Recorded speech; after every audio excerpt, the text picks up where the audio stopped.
ETV ప్రేక్షకులకి నమస్కారం. శుభమస్తు కార్యక్రమానికి స్వాగతం. ఈనాటి శుభమస్తు కార్యక్రమంలోని గ్రహ ఫలమంచంలో గ్రహాల యొక్క స్థితిగతులు, వాటి యొక్క శుభాశుభ ఫలితాల గురించి పరిశీలిద్దాం. అలాగే ఈరోజు ద్వాదశ రాశుల వారికి అదృష్ట సంఖ్య, అదృష్ట వర్ణం, ప్రతికూల గ్రహాల దోష నివృత్తికై ఎటువంటి పరిహారాలు పాటించాలి అనేటువంటి విషయాలు తెలుసుకుందాం. ముందుగా నేటి పంచాంగ వివరాలు. శ్రీ శోభకృతనామ సంవత్సరం, దక్షిణాయనం, హేమంత ఋతువు, మార్గశిర మాసం. ఈ రోజు తిథి శుద్ధాష్టమి మధ్యాహ్నం 1:56 వరకు ఉంది. నక్షత్రం ఉత్తరాభాద్ర రాత్రి 1:40 వరకు. రాహుకాలం మధ్యాహ్నం 12 గంటల నుంచి 1:30 వరకు. ఈ రోజు విశేషం కాలభైరవాష్టమి. ఇప్పుడు గ్రహాల యొక్క స్థితిగతులు పరిశీలిద్దాం. బృహస్పతి సంచారం మేషక్షేత్రంలో వక్రస్థితి మిత్రక్షేత్రం, కేతు సంచారం కన్యాక్షేత్రంలో, శుక్ర సంచారం తులాక్షేత్రంలో స్వక్షేత్ర స్థితి, కుజ సంచారం వృశ్చిక క్షేత్రంలో స్వక్షేత్ర స్థితి అస్సంగత్వం, రవి బుధుల సంచారం ధనుస్సు క్షేత్రంలో, రవికి మిత్రక్షేత్రం, బుధుడికి శత్రుక్షేత్రం, శని సంచారం కుంభక్షేత్రంలో మూల త్రికోణ స్థితి స్వక్షేత్ర స్థితి, రాహు సంచారం మీనక్షేత్రంలో. ఇవి ఈ రోజున్నటువంటి గ్రహస్థితి. దీని ఆధారంగా ద్వాదశ రాశుల వారికి ఏర్పడేటువంటి శుభాశుభ ఫలితాలు సూచనప్రాయంగా గోచారపరంగా తెలుసుకుందాం. ముందుగా మేషరాశి.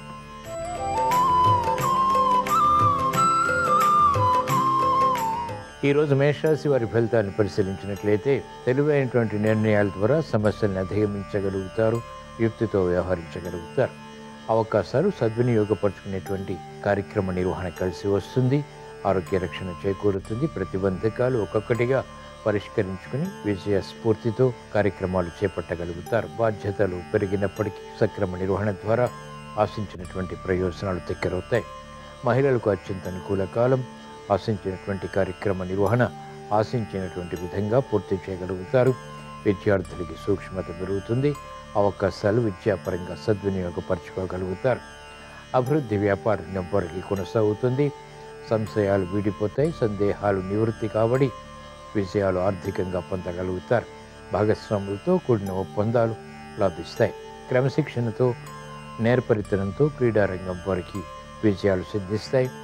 వైద్య వృత్తి వారికి అత్యంత అనుకూలం. న్యాయవాద వృత్తి వారికి పోటీ పెరిగినప్పటికీ సమర్థతతో కూడిన విజయాలు సంతృప్తిని కలిగిస్తాయి.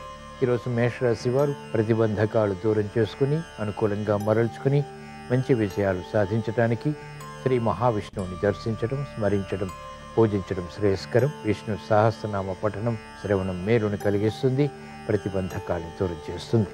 ఈరోజు మేషరాశి వారి అదృష్ట సంఖ్య 5. ఈరోజు మేషరాశి వారి అదృష్ట వర్ణం ఆకుపచ్చ.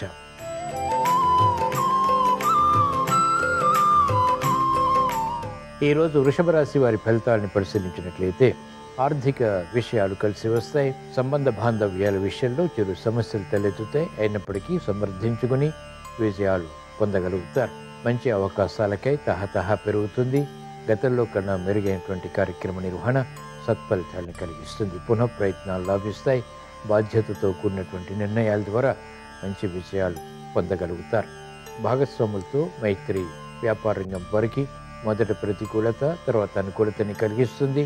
విద్యార్థులకి నేర్పరితనంతో కూడిన నిర్ణయాల ద్వారా విద్యపై అవగాహనతో కూడిన విజయాలు సాధించగలుగుతారు. ప్రతిబంధకాలు వ్యవసాయ రంగం వారికి తొలగిపోతాయి.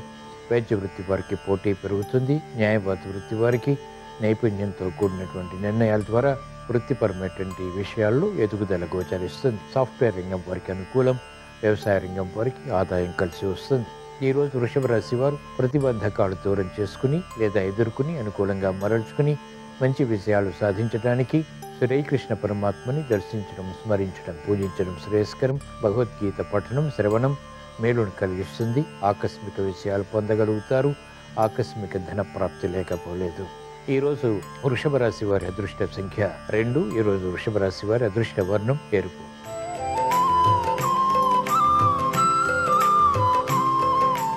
ఈరోజు మిథున రాశి వారి ఫలితాన్ని పరిశీలించినట్లయితే కార్యక్రమాల్లో వేగం పెరుగుతుంది. సంబంధ బాంధవ్యాలు మెరుగవుతాయి. తెలివైనటువంటి నిర్ణయాల ద్వారా, స్నేహితుల ద్వారా విజయాలు సాధించగలుగుతారు. క్రమశిక్షణ పెరుగుతుంది. ఆర్థిక అవరోధాలు అవలీలగా ఎదుర్కొనేటువంటి సామర్థ్యాన్ని కలిగి ఉంటారు. ఆరోగ్యం పదిలం. చేపట్టినటువంటి కార్యకలాపాలు వేగవంతంగా కలిసి వస్తాయి. పెట్టుబడులు వ్యాపార రంగం వారికి లాభిస్తాయి. యుక్తితో కూడినటువంటి కార్యకలాపాలు విద్యార్థులకి అనుకూలతని పెంచుతాయి. సూక్ష్మత పెరుగుతుంది. మెరుగైనటువంటి అవకాశాలు మహిళలు వృత్తిపరంగా పొందగలుగుతారు. గృహ విషయాల్లో సఖ్యత పెరుగుతుంది. వ్యాపార విషయాలు కూడా పొందగలుగుతారు. క్రమశిక్షణ వైద్య వృత్తి వారికి లాభిస్తుంది. న్యాయవాద వృత్తి వారికి ఆకస్మిక విజయాలు విస్మయాలకి దారితీస్తాయి. కార్యక్రమాల్లో వేగం సాఫ్ట్వేర్ రంగం వారికి పెరుగుతుంది. ప్రతిభ గుర్తింపబడుతుంది. చేపట్టినటువంటి కార్యకలాపాలు వ్యవసాయ రంగం వారికి కలిసి వస్తాయి. ఉపాధ్యాయ వృత్తి వారికి గుర్తింపు లభిస్తుంది. ఈరోజు మిథున రాశి వారు ప్రతిబంధకాలు దూరం చేసుకుని అనుకూలంగా మరల్చుకుని మంచి విజయాలు సాధించడానికి శ్రీ లక్ష్మీ నరసింహస్వామిని దర్శించడం, స్మరించడం, పూజించడం శ్రేయస్కరం. తద్వారా అవకాశాలు వేగవంతంగా సద్వినియోగపరుచుకుని విజయాలు సాధించగలుగుతారు. ప్రశంసలు పొందగలుగుతారు. ఈరోజు మిథున రాశి వారి అదృష్ట సంఖ్య 5. ఈరోజు మిథున రాశి వారి అదృష్ట వర్ణం ఆకుపచ్చ.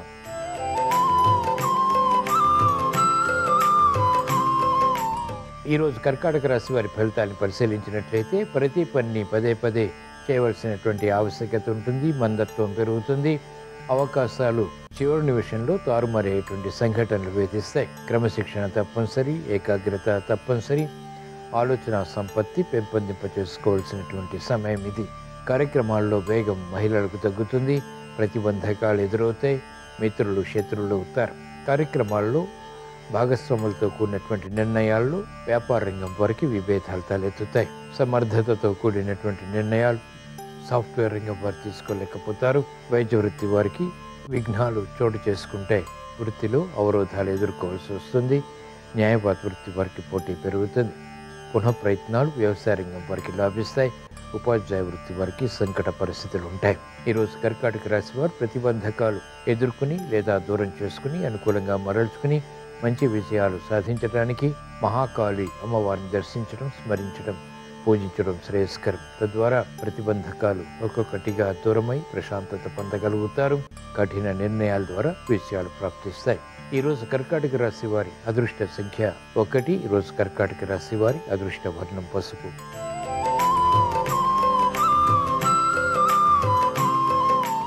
ఈరోజు సింహరాశి వారి ఫలితాన్ని పరిశీలించినట్లయితే ఆర్థిక సంబంధిత లావాదేవీలు కలిసి వస్తాయి. మెరుగైనటువంటి కార్యక్రమ నిర్వహణ కొనసాగించగలుగుతారు. పిల్లల అభివృద్ధి ఆనందానికి దారితీస్తుంది. ప్రశంసలతో కూడినటువంటి విషయాలు వృత్తి, వ్యాపార, ఉద్యోగ సంబంధిత కార్యకలాపాల్లో తారసపడతాయి. ఆరోగ్యం పదిలం. ఆర్థిక విషయాలు లాభిస్తాయి. మహిళలకు అత్యంత అనుకూల కాలం. శుభవార్తలు వింటారు. శుభ ప్రయత్నాలు లాభిస్తాయి. కార్యక్రమాల్లో ఆశించినటువంటి ప్రయోజనాలు విద్యార్థులకు ఉపకరిస్తాయి. మెరుగైనటువంటి అవకాశాలు వ్యవసాయ రంగం వారు పొందగలుగుతారు. ఆర్థిక స్తోమత సాఫ్ట్వేర్ రంగం వారికి పెరుగుతుంది. ఆర్థిక విధి విధానాలు న్యాయవాద వృత్తి వారికి కలిసి వస్తాయి. మెరుగైనటువంటి కార్యక్రమాలు వైద్య వృత్తి వారికి సంతృప్తిని కలిగిస్తాయి. ఉపాధ్యాయ వృత్తి వారికి అనుకూలత పెరుగుతుంది. వృత్తిలో ప్రశంసలు లభిస్తాయి. గుర్తింపు పొందగలుగుతారు. ఈరోజు సింహరాశి వారు ప్రతికూల పరిస్థితులు అనుకూలంగా మరల్చుకుని విజయాలు సాధించడానికి శ్రీ మహావిష్ణువుని దర్శించడం, స్మరించడం, పూజించడం శ్రేయస్కరం. విష్ణు సహస్రనామ పఠనం శ్రవణం మేలుని కలిగిస్తుంది. ప్రతిబంధకాలు దూరం చేస్తుంది. అదృష్ట సంఘటనల్ని కలిగిస్తుంది.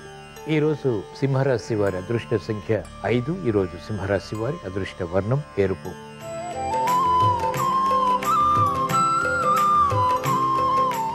ఈరోజు కన్యారాశి వారి ఫలితాన్ని పరిశీలించినట్లయితే ఆర్థిక విషయాల్లో జాగ్రత్తలు పాటించాలి. ప్రావీణ్యతతో కూడినటువంటి నిర్ణయాలు వృత్తిపరంగా లాభిస్తాయి. శత్రువులపై విజృంభించగలుగుతారు. అనుకూల ఫలితాలు వ్యవసాయ రంగం వారికి ఆర్థిక పరంగా కలిసి వస్తాయి. వ్యాపార రంగం వారికి ఒడిదుడుకులు ఉంటాయి. అయినప్పటికీ గట్టి ప్రయత్నాల ద్వారా, సామర్థ్యంతో కూడిన నిర్ణయాల ద్వారా విజయాలు అంతిమంగా పొందగలుగుతారు. అవమానకర సంఘటనలు మహిళలకు ఎదురవుతాయి. అనుకూలంగా మరల్చుకోగలుగుతారు. విద్యార్థులకి విద్యా సంబంధిత విషయాల్లో సమర్థత తగ్గుతుంది. సూక్ష్మత తగ్గుతుంది. గట్టి కృషితో కూడినటువంటి కార్యక్రమాల ద్వారా మాత్రమే అంతిమ విజయాలు సంతృప్తిని కలిగిస్తాయి. లాభదాయకమైనటువంటి కార్యకలాపాలు వైద్య వృత్తి వారు చేపట్టగలుగుతారు. ఎదుగుదల వృత్తిలో న్యాయవాద వృత్తి వారికి గోచరిస్తుంది. కార్యక్రమాల్లో వేగం వ్యవసాయ రంగం వారికి పెరుగుతుంది.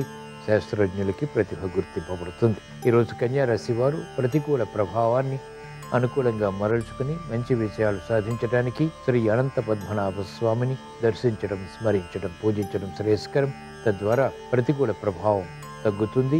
అనుకూలతని వేగవంతంగా సాధించగలుగుతారు. ఆర్థిక రక్షణ, ఆరోగ్య రక్షణ పొందగలుగుతారు. ఈరోజు కన్యా రాశి వారి అదృష్ట సంఖ్య 5. ఈరోజు కన్యా రాశి వారి అదృష్ట వర్ణం ఆకుపచ్చ.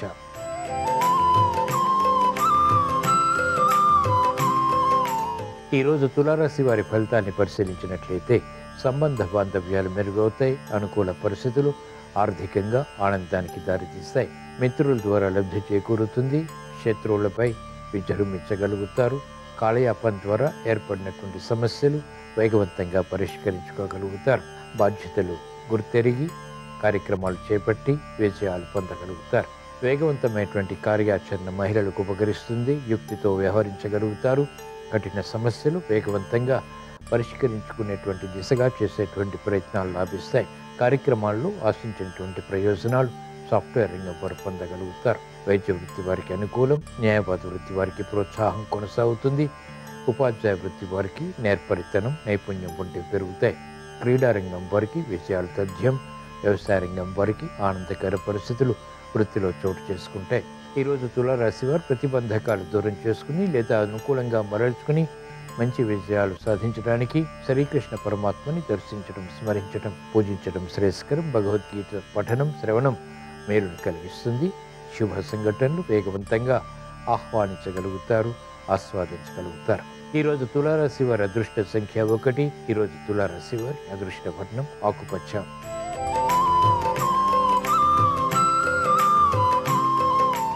ఈరోజు వృశ్చిక రాశి వారి ఫలితాన్ని పరిశీలించినట్లయితే అవరోధాలు ఉన్నప్పటికీ కార్యక్రమాలు చేపట్టి విజయాలు అంతిమంగా పొందగలుగుతారు. శత్రువుల్ని అనుకూలంగా మరల్చుకుని విజయాలు పొందగలుగుతారు. కార్యక్రమ నిర్వహణలో నేర్పరితనం కఠినంగా ఉన్నప్పటికీ చేపట్టినటువంటి కార్యకలాపాలు అంతిమంగా విజయాన్ని కలిగిస్తాయి. అకారణ కోపాలు, అకారణ ద్వేషాలు పెరిగేటువంటి సంఘటనలు ఉంటాయి. కార్యక్రమ నిర్వహణలో నేర్పరితనం తప్పనిసరి. విద్యార్థులకి సూక్ష్మత ఉంటుంది. అయినప్పటికీ ఆందోళనకర కార్యక్రమాలు విద్యాపరంగా కూడా ఉంటాయి. మహిళలు ఆరోగ్య విషయంలో జాగ్రత్తలు పాటించాలి. క్రీడారంగం వారికి అనుకూలం. వ్యవసాయ రంగం వారికి ప్రోత్సాహం, గుర్తింపు లభిస్తాయి. ఉపాధ్యాయ వృత్తి వారికి సంకట పరిస్థితులు ఉంటాయి. నిర్ణయాలు త్వరితగతిని తీసుకోలేకపోతారు. వైద్య వృత్తి వారికి సామాన్యం. చేపట్టినటువంటి కార్యకలాపాలు న్యాయవాద వృత్తి వారికి మెల్లమెల్లగా కలిసి వస్తాయి. సాఫ్ట్వేర్ రంగం వారికి శ్రమ అధికమవుతుంది. చేపట్టినటువంటి కార్యకలాపాలు క్రమక్రమంగా మాత్రమే కలిసి వస్తాయి. ఈరోజు వృశ్చిక రాశి వారు ప్రతిబంధకాలు దూరం చేసుకుని లేదా ఎదుర్కొని అనుకూలంగా మరల్చుకుని మంచి విజయాలు సాధించడానికి ఈశ్వరారాధన, ఈశ్వర స్మరణ, ఈశ్వరాభిషేకం వంటి ప్రక్రియలు ఉపకరిస్తాయి. రుద్రాభిషేకం మేలుని కలిగిస్తుంది. గ్రహ ప్రతికూలతని అనుకూలంగా మరల్చుకునేటువంటి నైపుణ్యాన్ని కలిగిస్తుంది. ఈరోజు వృశ్చిక రాశి వారి అదృష్ట సంఖ్య 1. ఈరోజు వృశ్చిక రాశి వారి అదృష్ట వర్ణం తెలుపు.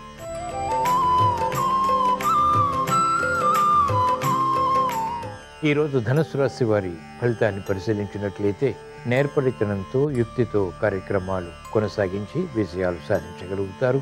ఉత్తమ విజయ ప్రాప్తి ఆహ్లాదాన్ని కలిగిస్తుంది. మెరుగైనటువంటి అవకాశాలు వృత్తి, వ్యాపార, ఉద్యోగ సంబంధిత కార్యకలాపాల్లో పొందగలుగుతారు. సంభాషణలు రుచిస్తాయి. భాగస్వాములతో మైత్రి, వ్యాపార రంగం వారికి కలిసి వస్తుంది. ఆదాయాన్ని పెంపొందింపచేసుకోగలుగుతారు. సమర్థత వైద్య వృత్తి వారికి పెరుగుతుంది. న్యాయవాద వృత్తి వారికి ఆశాజనకమైనటువంటి వాతావరణం వృత్తిలో కొనసాగుతుంది. ఉపాధ్యాయ వృత్తి వారికి అత్యంత అనుకూలం. సాఫ్ట్వేర్ రంగం వారికి మంచి అవకాశాలు వృత్తిపరంగా బలాన్ని కలిగిస్తాయి. సినీ రంగం వారికి ఆర్థిక విధి విధానాలు కలిసి వస్తాయి. యుక్తితో వ్యవహరించి విజయాలు సాధించగలుగుతారు. వ్యవసాయ రంగం వారికి ప్రోత్సాహం కొనసాగుతుంది. ఈరోజు ధనుసు రాశి వారు ప్రతికూల ప్రభావాన్ని దూరం చేసుకుని అనుకూలంగా మరల్చుకుని మంచి విజయాలు సాధించడానికి మహాకాళి అమ్మవారిని దర్శించడం, స్మరించడం, పూజించడం శ్రేయస్కరం. తద్వారా వేగవంతమైనటువంటి విజయాలు ప్రాప్తిస్తాయి. ఈరోజు ధనుసు రాశి వారి అదృష్ట సంఖ్య 6. ఈరోజు ధనుసు రాశి వారి అదృష్ట వర్ణం పసుపు.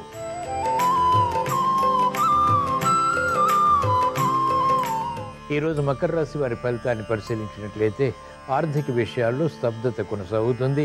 నిర్ణయాలు త్వరితగతిని తీసుకోలేకపోతారు.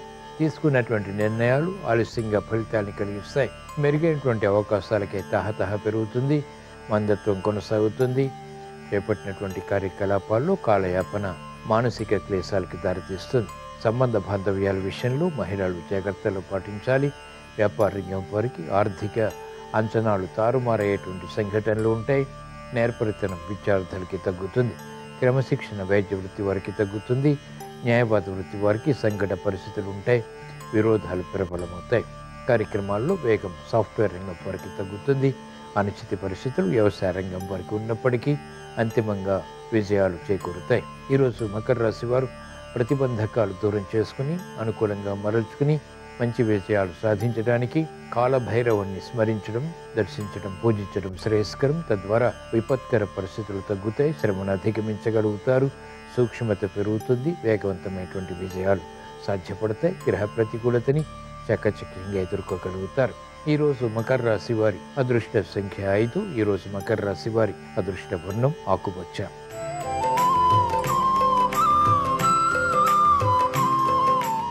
ఈరోజు కుంభరాశి వారి ఫలితాన్ని పరిశీలించినట్లయితే ఆర్థిక విషయాల్లో అలజడి ఉన్నప్పటికీ ఎదుర్కొని విజయాలు పొందగలుగుతారు. ఉద్యోగ ప్రయత్నాలు ఫలిస్తాయి. గతంలో చేసినటువంటి పొరపాట్లు సవరించుకునేటువంటి అవకాశాలు పొందగలుగుతారు. క్రమశిక్షణ పెరుగుతుంది. మందత్వం దూరం చేసుకుని వివేకవంతమైనటువంటి విజ్ఞతతో కూడినటువంటి నిర్ణయాల ద్వారా విజయాలకే చేసేటువంటి ప్రయత్నాలు కలిసి వస్తాయి. ఆరోగ్య విషయంలో ప్రతికూలత ఉంటుంది. అయినప్పటికీ కార్యక్రమాలు సజావుగా పూర్తి చేయగలుగుతారు. విద్యార్థులకి విదేశీ విద్యా ప్రయత్నాలు కలిసి వస్తాయి.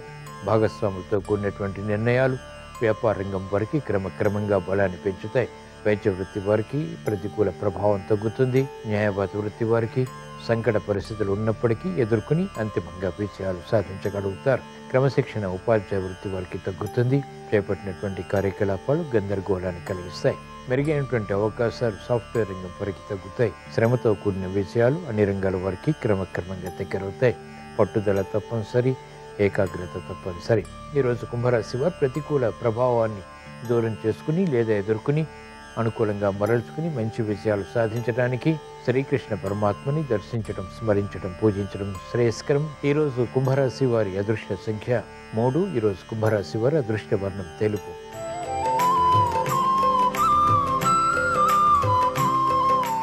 ఈరోజు మీనరాశి వారి ఫలితాన్ని పరిశీలించినట్లయితే ఆర్థిక విషయాలు అనుకూలిస్తాయి. చేపట్టినటువంటి కార్యకలాపాలు నైపుణ్యంతో పూర్తి చేయగలుగుతారు. ప్రతిబంధకాలు తగ్గుతాయి. సమస్యలు అధిగమించగలుగుతారు. క్రమశిక్షణ పెరుగుతుంది. ఆర్థిక విధి విధానాల్లో నైపుణ్యాన్ని ప్రదర్శించగలుగుతారు. మెరుగైనటువంటి అవకాశాలు మహిళలు పొందగలుగుతారు. విద్యార్థులకి చాకచక్యం పెరుగుతుంది. క్రమశిక్షణతో వైద్య వృత్తి వారికి రాణింపు కొనసాగుతుంది. న్యాయవాద వృత్తి వారికి ఆదాయం పెరుగుతుంది. సాఫ్ట్వేర్ రంగం వారికి అత్యంత అనుకూలం. చేపట్టినటువంటి కార్యకలాపాలు కలిసి వస్తాయి. వ్యవసాయ రంగం వారికి ఆదాయం పెరుగుతుంది. నూతన విధి విధానాలు వృత్తిపరంగా లాభిస్తాయి. సంకోచాలు, సమస్యలు పరిష్కరింపబడతాయి. ఈరోజు మీనరాశి వారు ప్రతికూల ప్రభావాన్ని దూరం చేసుకుని లేదా ఎదుర్కొని అనుకూలంగా మరల్చుకుని మంచి విజయాలు సాధించడానికి శ్రీ మహావిష్ణువుని దర్శించడం, స్మరించడం, పూజించడం శ్రేయస్కరం. ఈరోజు మీనరాశి వారి అదృష్ట సంఖ్య 5. ఈరోజు మీనరాశి వారి అదృష్ట వర్ణం ఆకుపచ్చ. ఇవి ఈరోజు ద్వాదశ రాశుల వారికి ఏర్పడేటువంటి శుభాశుభ ఫలితాలు. ద్వాదశ రాశుల వారికి విద్యా అవకాశాలు కలిసి రావాలని, వ్యాపార విజయాలు సాధించాలని, వృత్తిలో అభివృద్ధి గోచరించాలని బుధవారం సందర్భంగా శ్రీ మహావిష్ణువుని స్మరిస్తూ ప్రార్థిస్తూ స్వస్తి. శ్రీరస్తు శుభమస్తు. భగవంతుడి తీర్థాన్ని స్వీకరించే మానవుడు ఆరోగ్యంగా ఉంటాడని, పరమేశ్వర సాయుధ్యం పొందుతాడని, తులసితో కూడిన సాలగ్రామ తీర్థం అన్ని వ్యాధులను పోగొడుతుందని పరమపురుష సంహిత అనే ప్రామాణిక గ్రంథం తెలియజేస్తోంది. తీర్థం ఎలా స్వీకరిస్తే సకల శుభాలు కలుగుతాయో నిత్య కర్మాష్టకం అనే ప్రామాణిక గ్రంథం వివరిస్తుంది. తీర్థం స్వీకరించేటప్పుడు ఒక ప్రత్యేకమైన విధి విధానాన్ని పాటించాలి. అంగవస్త్రాన్ని 4 మడతలు పెట్టుకొని ఎడమ చేతి పైన ఉంచాలి. దాని మీద కుడి చేతిని ఉంచి భూమిపై ఒక్క చుక్క కూడా పడకుండా 3 సార్లు తీర్థాన్ని పవిత్ర మనస్సుతో స్వీకరించాలి. తీర్థం స్వీకరించే సమయంలో అరచెయ్యి మధ్యలో గుంటలాగా ఏర్పాటు చేసి చూపుడు వేలు క్రిందుగా పైన బొటన వేలుగా ఉంచుతాము. ఇలా చేస్తే శంఖంలో తీర్థం పోసినట్లు అవుతుంది. చూపుడు వేలు జీవుడు, బొటన వేలు భగవంతుడు. భగవంతుడి ముందు జీవుడు అహంకారరహితుడై శిరస్సు వంచాలని చెప్పటమే ఈ వేళ్లు సూచిస్తున్నటువంటి తత్వం. భగవంతుడి తీర్థం చేతిలోకి రాగానే బొటన వేలు చూపుడు వేలును గట్టిగా నొక్కి పెడుతుంది. అంటే జ్ఞానం అనేటటువంటి తీర్థాన్ని స్వీకరించగానే జీవుడికి ఉన్నటువంటి అహంకారం తొలగిపోతుందని చెప్పటమే తీర్థం స్వీకరించటంలో ఉన్న అంతరార్థం.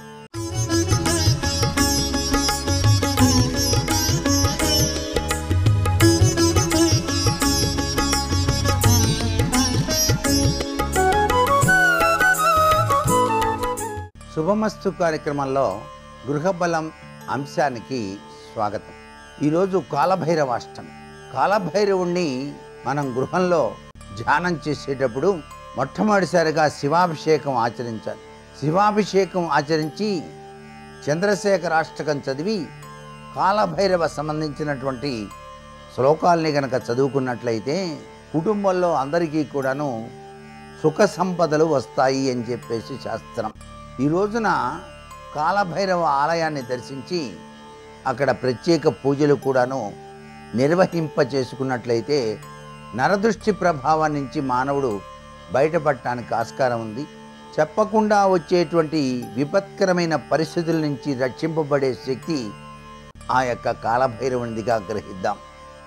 అందుచేతనే కాలభైరవ అనేటువంటి తత్వచింతన రీత్యా మనకి నిత్యం కనిపించేటువంటి శునకాలకు కూడాను ఈ రోజున ఆహారం వేయటం సర్వ విధాలా కూడా శ్రేయోదాయకం. మనకి శునకాలు కనిపించినట్లయితే వాటికి తగిన ఆహారాన్ని అందించడం వలన కూడా కాలభైరవుడు మనకు అనుగ్రహాన్ని ప్రసాదిస్తాడు. ఆయన వాహనం శునకం కాబట్టి. అలాగే ఈరోజు వాస్తుశాస్త్రరీత్యా హాలు విషయంలో మనం పాటించేటువంటి విధి విధానాల గురించి తెలుసుకుంటున్నాం.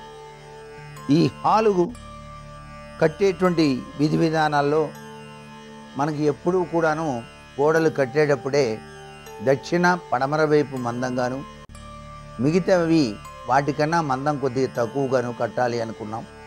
అలాగే హాల్లో అమర్చేటువంటి వస్తువుల విషయంలో కూడాను పడమర దక్షిణం వైపు గోడకు ఆంచి వస్తువులను ఏర్పాటు చేసుకోవచ్చు. కానీ ఉత్తర తూర్పు వైపు వస్తువులు ఏర్పాటు చేసినప్పుడు మాత్రం గోడకు ఆంచకుండా కొద్దిగా ముందుకు జరిపి వస్తువులు ఏర్పాటు చేసుకోవాలి, మీకు గనక అక్కడ స్థలం గనక లేకపోయినట్లయితే.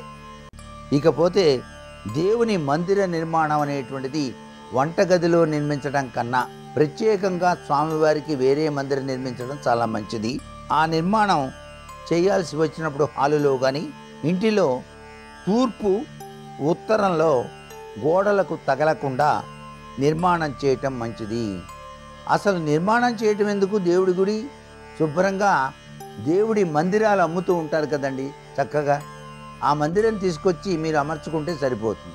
ఆ మందిరాలు కూడా మార్బుల్ మందిరాలు అమ్ముతారు, లేకపోతే శుభ్రంగా మంచి కలపతో చేసిన మందిరాలు కూడా మనకు ఏ విధంగా కావాలో ఆ విధంగా అమ్ముతూ ఉన్నారు కదా. ఇప్పుడు ఆ మందిరాన్ని తెచ్చి ఎక్కడ అమర్చుకోవాలో తెలుసా? ఇంట్లో ఈశాన్య గదిలో ఏర్పరచుకోండి. ఈశాన్య గదిలో ఉత్తరం గోడకు ఆంచకుండా తూర్పు గోడకు ఆంచకుండా ఏర్పాటు చేసుకోండి, చాలా బాగా కలిసి వస్తుంది. తర్వాత ఇంటిలో నిర్మించేటువంటి బాత్రూమ్స్ ఈ విషయంలో కూడా చాలా జాగ్రత్త పడాలి. ఆగ్నేయ వాయువ్య దిశలో ఉండేటట్టుగానే నిర్మాణం చేసుకోవాలి.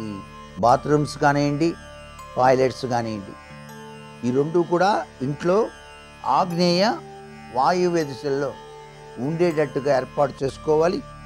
తూర్పు సింహద్వార గృహం అయితే వాయువ్య దిశలో బాత్రూమ్ నిర్మించడం మంచిదే. ఉత్తర ద్వారం గల గృహం అయితే ఆగ్నేయ దిశలో నిర్మాణం చేయాలి.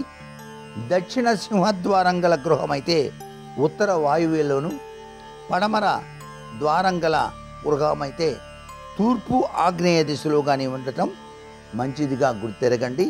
ఇది వాస్తుశాస్త్రరీత్యా పాటించవలసిన ముఖ్య నియమాలు, మీ యొక్క బాత్రూమ్స్ నిర్మాణం చేసేటువంటి విధి విధానం. ఇక ప్రతి బాత్రూంలోనూ పడమర దక్షిణ గోడలకు కప్బోర్డు నిర్మాణం చేసుకోవటం మంచిది. బాత్రూమ్స్లో కూడా కప్బోర్డు నిర్మాణం చేసుకోవాలి.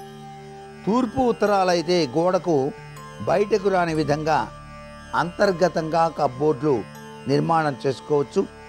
బాత్రూంలో సోపు, షాంపూలు వగైరా వస్తువులన్నీ కూడాను పడమర దక్షిణ గోడలకు ట్రేగా నిర్మాణం చేయించండి.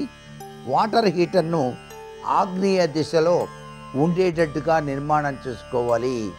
మన వాటర్ హీటర్ ఉందే ఆగ్నేయ దిశలోనే ఉండాలి ఎప్పుడూ కూడా బాత్రూంలో. బాగా గుర్తుపెట్టుకోండి, ఇది చాలా ముఖ్యమైనటువంటి పాయింట్. అలాగే ఇంటిలో మీరు వాడేటువంటి వాడకు నీరు ఇంటికి ఈశాన్యం కూడా బయటకు వెళ్ళే విధంగా నిర్మాణం చేసుకోవాలి. అలా వీలు కాని ఎడల పడమర వాయువ్యం, దక్షిణ ఆగ్నేయం గుండా బయటికి వెళ్ళే విధంగా తూములు నిర్మించండి. అంతేగాని తూర్పు ఆగ్నేయం, ఉత్తర వాయువ్యం, నైరుతి దిశ నుంచి ఇంటిలోని వాడకపు నీరు బయటికి పోరాదు. ముఖ్యంగా నైరుతి నుంచి నీరు ఎప్పుడూ కూడా బయటికి పోకూడదండి. పడమర నైరుతి నుంచి అస్సలు పోకూడదు. మీరు బాత్రూమ్స్ కట్టారు, నీరు వాడకం ఆ నైరుతి నుంచి బయటికి పోయిందంటే చాలా అనర్థం వస్తుంది. గుర్తుపెట్టుకోండి బాగా ఇది. అలాగే అనేక అరిష్టాలు పొడసూపుతాయి ఈ విధంగా కనుక నీరు పోయినట్లయితే. నీరు పోయేటువంటి విధి విధానం ఎప్పుడూ కూడాను పడమర వాయువ్యం, దక్షిణ ఆగ్నేయం గుండా బయటికి వెళ్ళే విధంగా తూములు నిర్మాణం చేసుకోవాలి. అంతేగాని తూర్పు ఆగ్నేయం, ఉత్తర వాయువ్యం, నైరుతి దిశ నుంచి ఇంటిలోని వాడకపు నీరు బయటకు పోకూడదు అనేటువంటి ముఖ్యమైనటువంటి సూత్రం ఇక్కడ వాస్తుశాస్త్రంలో ప్రతి ఒక్కరూ కూడా గుర్తుపెట్టుకోవాల్సినటువంటి విషయం.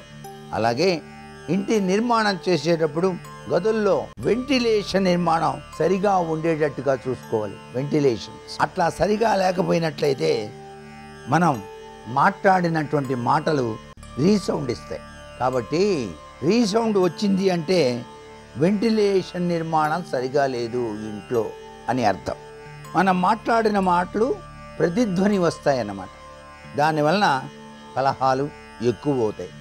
ఇంట్లో ఉన్న వాళ్ళకి పడదు. కాబట్టి జాగ్రత్తగా ఉండండి. వెంటిలేషన్ విషయంలో కూడా శాస్త్రీయత పాటించడం చాలా అవసరం. మరికొన్ని ముఖ్య విషయాలు రేపటి శుభమస్తు కార్యక్రమంలోని గృహమలంశంలో తెలుసుకుందామా? మరి సర్వే జనా సుఖినో భవంతు.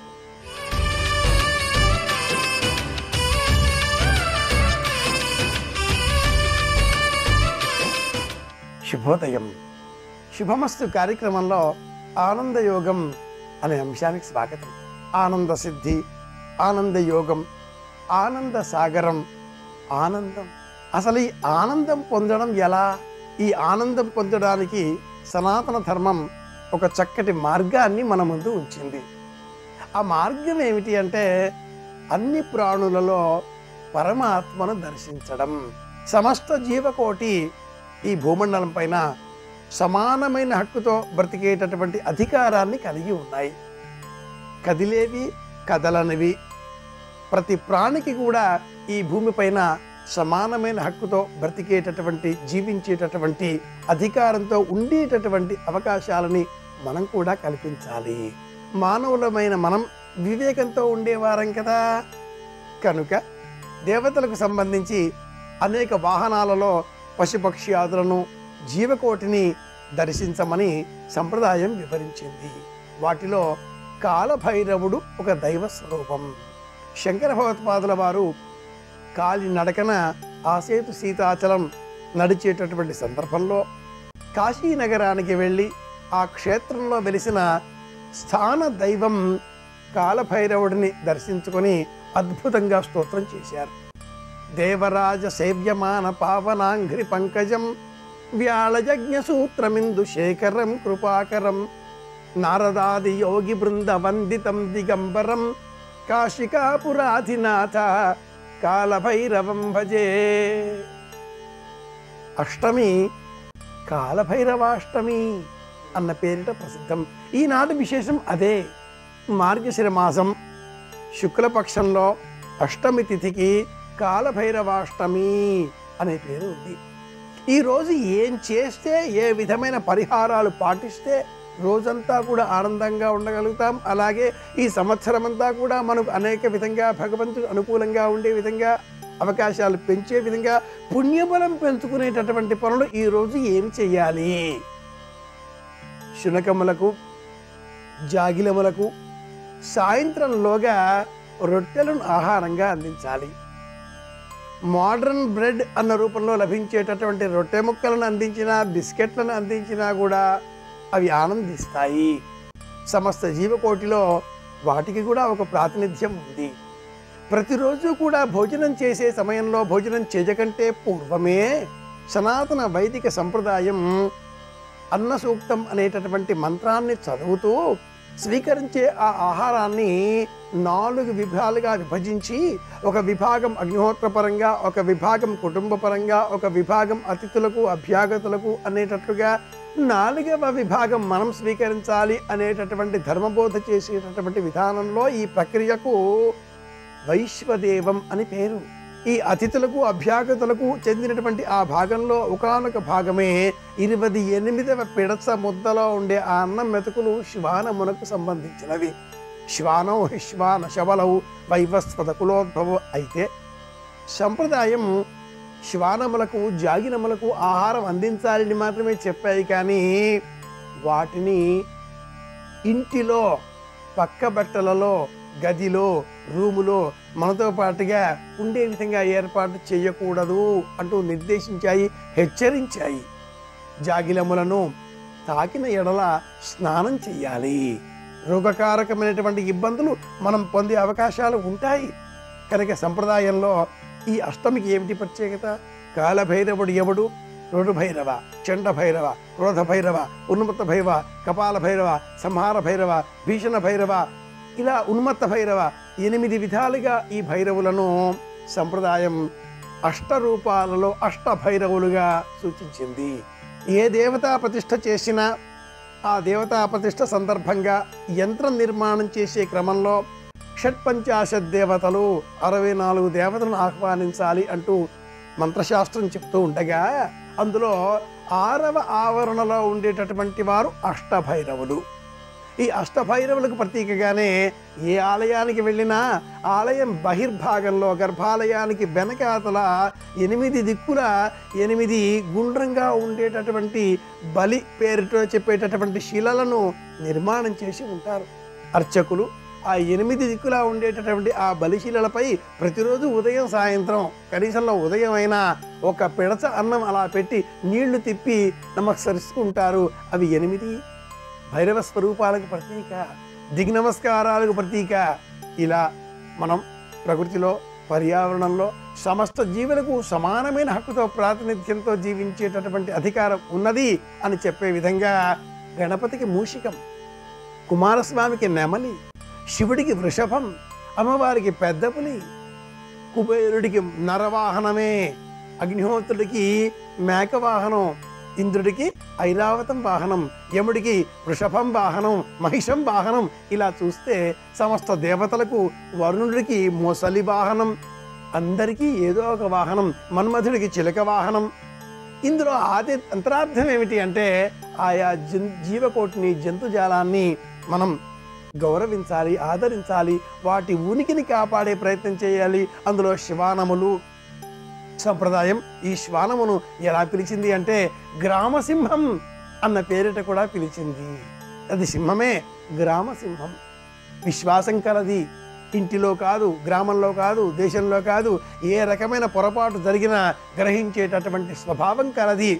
ఒకానొక ప్రాంతంలో అనేకులు నిరుచుని కూర్చుని ఏదో పని చేస్తూ ఉండగా అందులో ఏ ఒక్కరో ఏదో ఒక దోషం చేసి ఉన్నాడు అంటూ గుర్తించినటువంటి రక్షణ శాఖ సిబ్బంది వారు అటువంటి లక్షణాల గల ఒకానొక శ్వానమును తీసుకువచ్చి అక్కడ వదిలితే ఆ శ్వానం అంతమందిలో ఎవరైతే నేరం చేసి ఉన్నారో అలాంటి వారినే పట్టుకోవడంలో ఉండే ఆంతర్యం ఏమిటి?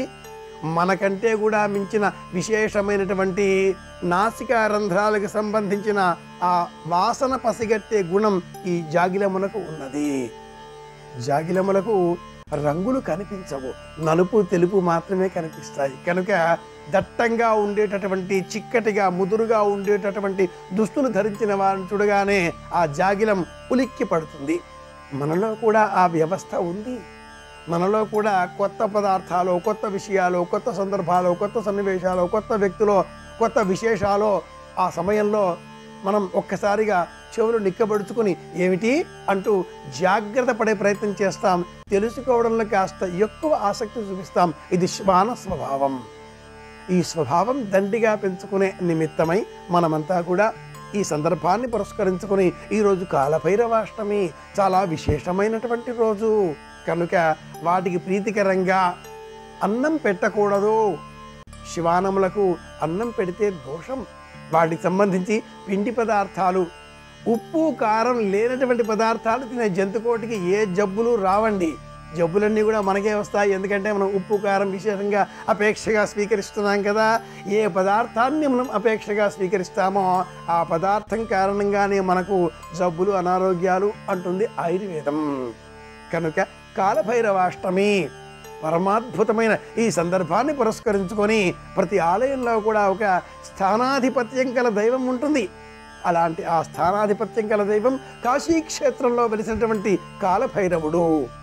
ఆ కాలభైరవుడిని స్మరించినట్లయితే తంత్రశాస్త్రంలో ఒక పద్ధతి ఉంది. కాలభైరవ దర్శనం చేసి ఎవరైతే ఆ రొట్టెలను అలా జాగిలములకు అందిస్తారో అలాంటి వారికి ఐశ్వర్య వృద్ధి, సంపద వృద్ధి కలుగుతుంది. తెలుసుకుందాం, పాటిద్దాం. మళ్ళీ రేపు కలుసుకుందాం. శుభమస్తు.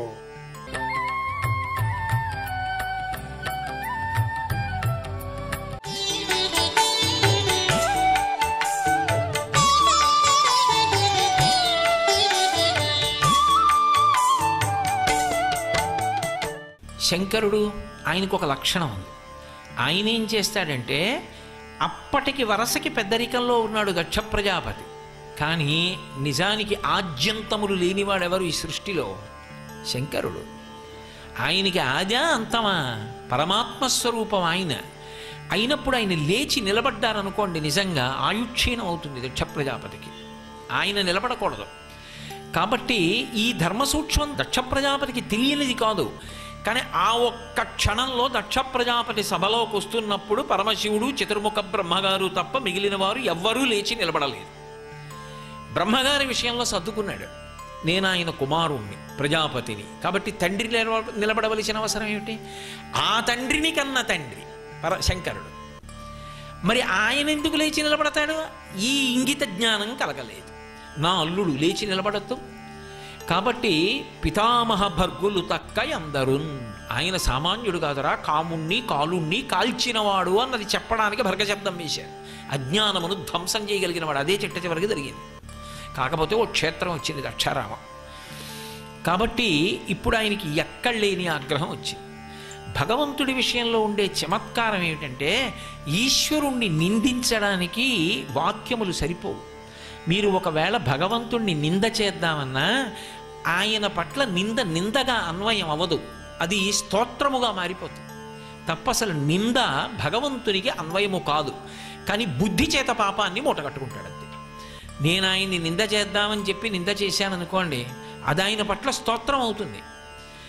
కానీ నా బుద్ధి చేత, నేను ఏ బుద్ధితో ఆయన అన్నానో ఆ బుద్ధి చేత పాపాన్ని సంక్రమింపచేసుకుంటాను. కాబట్టి అసలు పరమేశ్వరుణ్ణి నింద చేయడానికి వాక్కులకు అవకాశము లేనేలేదు. కానీ ఆయన ఏదో ప్రయత్నం చేశాడు, రకరకాల విశేషణాలు చెప్పి అలాంటివాడు ఇలాంటివాడు అన్నాడు. ఆయన వస్తున్నటువంటి వాడు వరుసకి మామగారు, కానీ తాను లేవకూడదు. ధర్మసూక్ష్మం ఉంది. పెద్దవాడు, లోకమునకు అంతటికీ కూడా అసలు ఎప్పుడు వచ్చినవాడో ఆయన ఆద్యంతములు తెలియవు. పార్వతీ కళ్యాణం చివరిలో నారదుడు చెప్తాడు ఆ విషయం. అయినప్పుడు తాను నిలబడకూడదు, కానీ మామగారిగా ఓ నమస్కారం చేయాలి. మరి లేకపోతే లోకానికి ఎలా తెలుస్తుంది? లోకానికి ధర్మాన్ని నేర్పడానికి ప్రయత్నిస్తుంటాడు ఎప్పుడు శంకరుడు. అందుకే ఖట్వాంగి అని ఆయనకో నామం. ఖట్వాంగి అంటే చేతిలో మంచం కోడు పట్టుకు తిరిగాడు కొన్నాళ్ళు. ఎందుకు మంచం కోడు పట్టుకు తిరగడం అంటే, ఒకప్పుడు చతుర్ముఖ బ్రహ్మగారు అహంకరిస్తే 5వ తల గిల్లేశాడు. ఆ 5వ తల గిల్లేస్తే బ్రహ్మకపాలం చేతిని పట్టుకుంది. బ్రహ్మహత్యాపాతకం దోషభూయిష్టము సుమా అని లోకానికి చెప్పడానికి ఆ మంచం కోడు పట్టుకుని కొంతకాలం తిరిగాడు కాబట్టి ఖట్వాంగి అనో నామం వచ్చింది. నిజంగా ఆయనకి పాతకాలు అవి అంటుకుంటాయా? రామచంద్రమూర్తి వచ్చిందే రావణ సంహారానికి, బ్రహ్మహత్యాపాతకం అంటుకుంటుందా? అయినా లోకానికి ఓ ధర్మం నేర్పాలి. రామేశ్వరంలో శివలింగ ప్రతిష్ఠ చేశాడు. అలాగే పరమేశ్వరుడు కూడా ఖట్వాంగి అని చేతిలో మంచం కోడు పట్టుకుని కొంతకాలం తిరిగాడు భిక్షాటన చేస్తూ. నీ చేశాను కదా నువ్వు చేశావంటే నీ తిరిగినట్టు నువ్వు జరుగుతావా? కాబట్టి చేయకు అని లోకానికి ప్రాయశ్చిత్త ధర్మం ఎంత కష్టంగా ఉంటుందో చెప్పడానికి పట్టుకుని ఒక నామాన్ని సంతరించుకున్నాడు. అలా ఆయన కూడా ఏం చేస్తాడంటే నారాయణ దర్శనం చేసి నమస్కరిస్తాడు. ఎవరు నారాయణుడు? ఆయనే. ఆయనకి నారాయణుడికి అభేదం. నామముల చేత వేరవుతారు కానీ తత్వము చేత ఒక్కటే అవుతారు. ఏదో అభినవ విద్యాతీర్థ మహాస్వామి వారు చెప్పినట్టు ఈయనకి తులసీదళం, ఆయనకి మారేడు దళం. ఆయన మానాథుడు, ఈయన ఉమానాథుడు, అంతే తేడా తప్ప ఇద్దరూ ఒకటే. అసలు తత్వత తేడా ఎందుకు ఉంటుందండి? లక్ష్మీదేవి యొక్క నామాలు పరిశీలిస్తే నవదుర్గాం మహాకాళీం బ్రహ్మ విష్ణు శివాత్మికాం అని చదువుతున్నావా? నవదుర్గాం మహాకాళీం పరమశివుని యొక్క ఇల్లాలని చదువుతున్నావా? తత్వాన్ని చూస్తారంతే.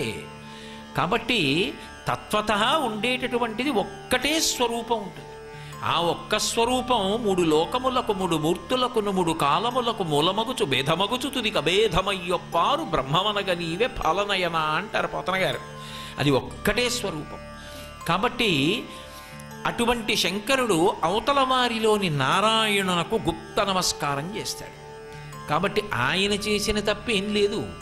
కానీ ఈయనకి అహంకారం వచ్చింది. కోపం వచ్చిన వాడికి ఉండే లక్షణం ఏమిటో తెలుసా? మీరు కూడా కలియబడ్డారనుకోండి, వాడు సంతోషిస్తాడు. అదో విశేషం. మరి కోపంలో మనం ఎవరినో కోపడ్డాం అనుకోండి, వాడు కోపడ్డాడు అనుకోండి, వీడో 10 అని వాడో 20 అని, ఆఖరికి ఇద్దరిని ఎవరో వెనక నుంచి వచ్చి నడువుల మీద చేతులేసి వీడిని ఇట్లాగేసి వాడిని అట్లాగేసి ఎవరింట్లో వాడు పోయాడు అనుకోండి, కొంత తృప్తి. నేనన్నాను వాడన్నాడు. వీడు ఎంతన్నా అవతలవాడు ఏమంటలేదు అనుకోండి, వీడికి మండిపోతుంది. ఏట్రా ఇన్నన్నా ఏమి అంటాం అని. అదే జరిగింది అక్కడ. ఆయన ఎందుకండం? అమాయకత్వం. బిడ్డడు దక్ష ప్రజాపతి ఏం తెలియదు, అహంకారగ్రస్తుడయ్యాడు. అహంకారం దెబ్బతింది, కోపం వచ్చింది, ఏదో మాట్లాడుతున్నాడు. దానికి నేను కోప్పడితే ఇంకెలా? ఇంకా శివుడు ఎందుకు అవుతాడు? శివుడు అన్న మాటే కాదు, ఆయనకొక్కడికే ఒక బిరుదునామం ఉంది, సదాశివ అని. ఈశాన సర్వ విద్యానాం ఈశ్వర సర్వభూతానాం బ్రహ్మాధిపతిర్బ్రహ్మణోధిపతిర్బ్రహ్మా శివో మే అస్తు సదాశివో. సదా బ్రహ్మ, సదా విష్ణు ఇటువంటి పేర్లు లేవు. సదాశివ. సదాశివ అంటే ఎల్లప్పుడూ మంగళప్రదుడే, ఆయన యందు అవగుణములు వ్యక్తము కావు అని అర్థం. నేను చెప్పట్లేదు, వేదం చెప్పింది. కాబట్టి సదాశివుడు అయినప్పుడు అవతలవాడేదో బుద్ధిహీనుడయ్యాడని ఈయన అయిపోతాడా? అందుకని ఆయన అవ్వలేదు, ఆయన మౌనంగా ఊరుకున్నాడు. ఆయన బోలెడన్ని చదివాడు, ఈయన నవ్వారు, ఊరుకున్నాడు. కానీ ఇప్పటికీ లోకంలో అక్కర్లేని విషయం ఉంటుంది. శంకరుడు ఊరుకున్నాడు, నందీశ్వరుడు ఊరుకోలేదు. అసలు వాళ్ళు బాగుంటారు, అనుజనుగుణాల అల్లరి ఎక్కువగా ఉంటుంది. కాబట్టి నందీశ్వరుడు లేచి దక్ష ప్రజాపతి అలా అన్నాడని దక్ష ప్రజాపతి మీద కోప్పడ్డాడు. దక్ష ప్రజాపతిని అంటున్నాడని కోపం వచ్చి దక్ష ప్రజాపతి తరపున భృగువు లేచి ఆయన కోప్పడ్డాడు. అసలు పరమశివుడు బాగానే కూర్చున్నాడు. భృగువు నందీశ్వరుడు యొక్క అల్లరి ఎక్కువైపోయింది. అయిపోయి పరస్పరం శాపాలు కూడా ఇచ్చేసుకున్నారు. ఈయన అబ్బో చాలా బాగా దెబ్బలాడుకుంటున్నారే అని లేచి చక్కగా వెళ్ళిపోయాడు. వెళ్ళిపోయిన వాడి మనసులో అది కానీ నిలబడిందనుకోండి, ఎవరికి చెప్పాలి? వెళ్ళి వెంటనే ఇంటి దగ్గర దాక్షాయణికి చెప్పాలి. మీ నాన్నగారు ఇవాళ ఏం చేశారో తెలుసా? ఇంత అల్లరి చేశారు సభాముఖంగా. అందులో అహంకారము ఎంత ప్రమాదకరమైన దెబ్బతీస్తుందో అవమాన భావన కూడా అంతే దెబ్బతీస్తుంది. అందులో ఒక్కడు ఉన్నప్పుడు అన్నాడు అనుకోండి, నేను పట్టించుకోనండి, 10 మందిలో అన్నాడు అంటాడు, సభలో అన్నాడు కదా. అప్పుడు శంకరుడు ఎంత నొచ్చుకోవాలి? అసలు ఆయన మనసులోకి వెళ్ళలేదని గుర్తు ఏమిటంటే ఆయన ఇంటికి వెళ్ళి ఏమీ చెప్పలేదు, ఎలా ఉన్నాడో అలాగే ఉన్నాడు. కనీసం అదేంటండి మీరు అలా ఉన్నారు ఇవాళ అని కూడా ఆవిడ అడగలేదంటే అలా అడగడానికి అవకాశం ఇవ్వలేదు. అంత మాత్రం చేత ఆయన అలా ఉంటే తప్ప తెలుసుకోలేని అమాయకురాలు ఆవిడ కాదు. అలా అయితే ఆవిడ సర్వజ్ఞ ఎందుకు అవుతుంది? ఆవిడికి తెలుసు. కానీ అది ఇప్పుడు అడగవలసినంత విషయం కాదు. ఆయనే పట్టించుకోరు, నేను ఎందుకు పట్టించుకుంటాను? ఆయన శివ అయితే ఆవిడ శివా, భవ అయితే ఆవిడ భవాని, ఆయన హంస అయితే ఆవిడ హంసిని, ఆయన రుద్ర అయితే ఆవిడ రుద్రాణి అయినప్పుడు ఆయన ఎలా ఉన్నాడో ఆవిడ అలా ఉండకుండా ఇంకోలా ఎలా ఉంటుంది? ఆవిడ బేలతనాన్ని పొందదు. ఆవిడ ఊరుకో. శివుడు బాగానే ఉన్నాడు, పార్వతీదేవి బాగానే ఉంది. పార్వతీదేవి కాదు అప్పటికి దాక్షాయణిగా ఆవిడ హాయిగానే ఉంది. ఇబ్బంది అంతా ఎవరికి వచ్చిందంటే దక్ష ప్రజాపతికి వచ్చింది. ఆయనకి కడుపులో దుగ్ధ తీరలేదు. ఆయన ఇంటికి వెళ్ళాడు కానీ పట్టుకెళ్ళాడు ఇవన్నీ. ఊగిపోతున్నాడు వెళ్ళిన. ఎలా ఇన్ని అన్నానేమనలేదే. కాబట్టి అవతలవాడు నొచ్చుకోవాలి, తను చేసే పనికి నొచ్చుకుని బాధపడి. చాలా అటువంటి సంస్కార బలం ఏర్పడకూడదు సుమండి. అందుకే తలకాయ ఎగిరిపోయి గొర్రె తలకాయ వచ్చింది ఆఖరికి. అంతంత కక్షలు అంతంత కార్పణ్యాలు ఎప్పుడూ మనసులో పెట్టుకోకూడదు. అది ఎక్కడి వరకు అంటే ప్రయత్నం ఎందుకు చెయ్యాలి అంటే అవతల వారు తప్పు తెలుసుకోవడానికి. వాడు తెలుసుకున్నాడు మంచిది, తెలుసుకోలేదు ఈశ్వరుడు తెలియ చెప్తాడు, అంతవరకే. అంతేకాని మనుష్యులే పాడు చేసుకునే ప్రయత్నం ఎప్పుడూ చేయకూడదు. నమః శివాయ నమః శివాయ. శంకర నమః శివాయ.